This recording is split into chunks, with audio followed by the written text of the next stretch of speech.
بسم اللہ الرحمن الرحیم اللہم صلی علی محمد وعلی آل محمد کما صلیت علی ابراہیم وعلی آل ابراہیم انک حمید مجید۔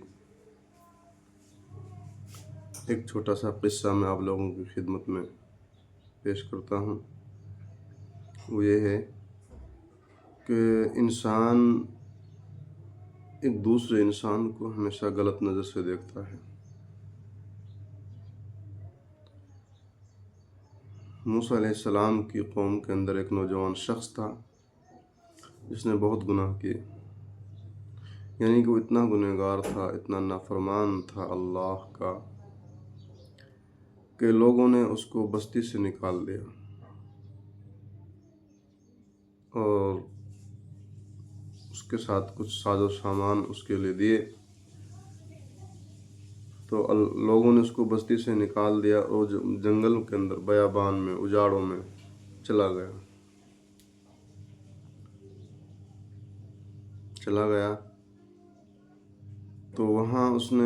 اس کے پاس جو کھانا پینا تھا، جو کچھ اس کے ساتھ تھا، اپنے ساتھ لے کے چلا، اور اس جنگل میں اس نے وقت گزارا تو وہ کھانا پینا اس کا ختم ہو گیا۔ اس کے بعد اس نے پیڑوں کے پتے کھائے، اس کی چھالی کھائی، لیکن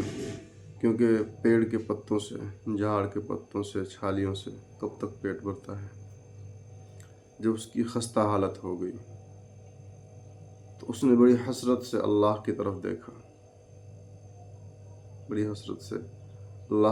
دیکھا، اور فرمایا کہ اے پروردگار،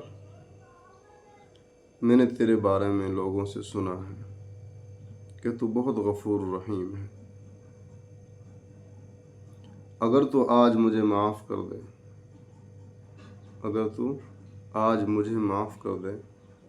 تو تیری بادشاہت میں کوئی کمی نہیں آئے گی، اور میں نے تیرے نیک بندوں سے سنا ہے کہ تو بہت غفور رحیم ہے،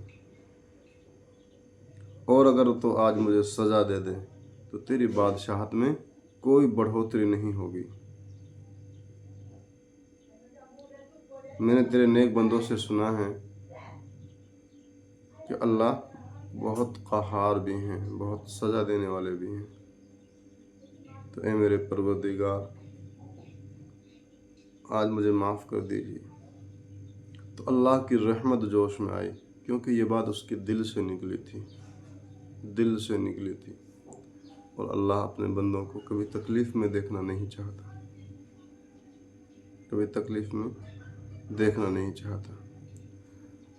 تو موسیٰ علیہ السلام سے اللہ نے بات کی اور فرمایا کہ اے موسیٰ،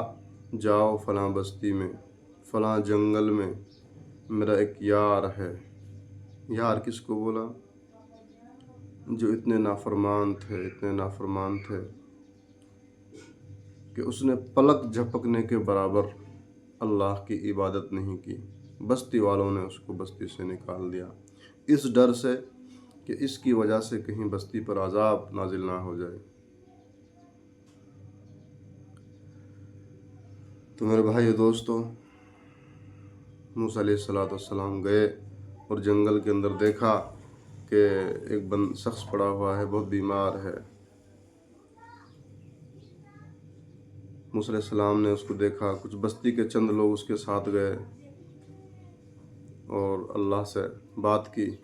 کہ اے اللہ تبارک و تعالیٰ، اے میرے رب، یہ لوگ کیا کہہ رہے ہیں کہ یہ بہت گنہگار ہے، یہ تو وہی شخص ہے، اور آپ کہہ رہے ہیں کہ یہ میرا یار ہے، میرا دوست ہے۔ تو اللہ تبارک و تعالیٰ نے فرمایا کہ ہاں، یہ بستی والے بھی صحیح کہہ رہے ہیں اور میں بھی صحیح کہہ رہا ہوں، اور ان بستی والوں سے کہہ دے کہ آج جو اس شخص کی نماز جنازہ پڑھے گا، میں اس کے لیے جنت واجب کر دوں گا،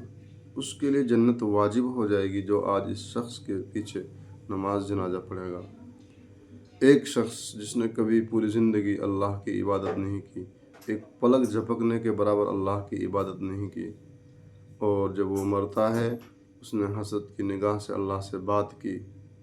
تو اللہ نے اس کو اپنا دوست بنا لیا، اور کتنی بڑی بشارت دی کہ جس نے اس کی نماز جنازہ پڑھی، اس کے لیے جنت واجب ہو گئی۔